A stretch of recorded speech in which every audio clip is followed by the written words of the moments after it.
Kampanya para sa Kapayapaan, 91st Infantry Battalion at Aurora Provincial Police Office, pinalakas ang seguridad sa lalawigan. Narito ang ulat ni Rohar V. Liwanag.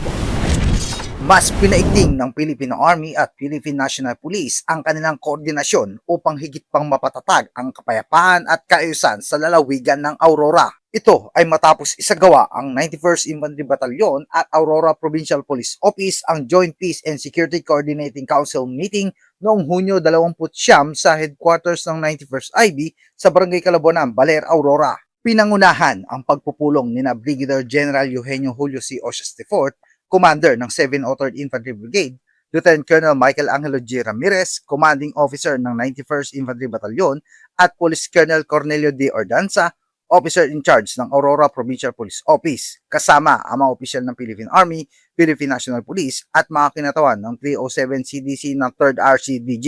Tinalakay sa pulong ang kasalukuyang peace and security situation sa Aurora, kabilang ang mga komprehensibong pagtatasa sa mga banta sa seguridad, pagrepaso sa mga naging resulta ng mga operasyon sa ikalawang quarter ng 2026 at pagsasampinal ng mga pinag-isang hakbang upang mapanatili ang kaayusan at maiwasan ang anumang banta sa katahimikan ng lalawigan. Binigyan din ang pagpapalakas ng koordinasyon sa pagitan ng kasundalohan, kapulisan at iba pang katuwang na ahensya upang matiyak ang mas mabilis na pagtugon sa mga isyong may kaugnayan sa seguridad at mas epektibong pagpapatupad ng mga programa para sa kapayapaan. Ayon kay Lieutenant Colonel Ramirez, ang matatag na ugnayan na mga ahensya nagpapatupad ng batas ang nananatiling pangunahing susi sa pagpapanatili ng ligtas, mapayapa at maunlad na pamayanan.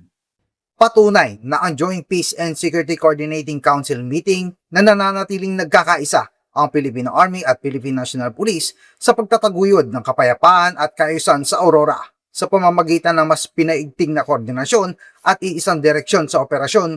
Higit na nagpapalakas ang seguridad at napoprotektahan ang kapakanan ng bawat mamamayan ng Aurora.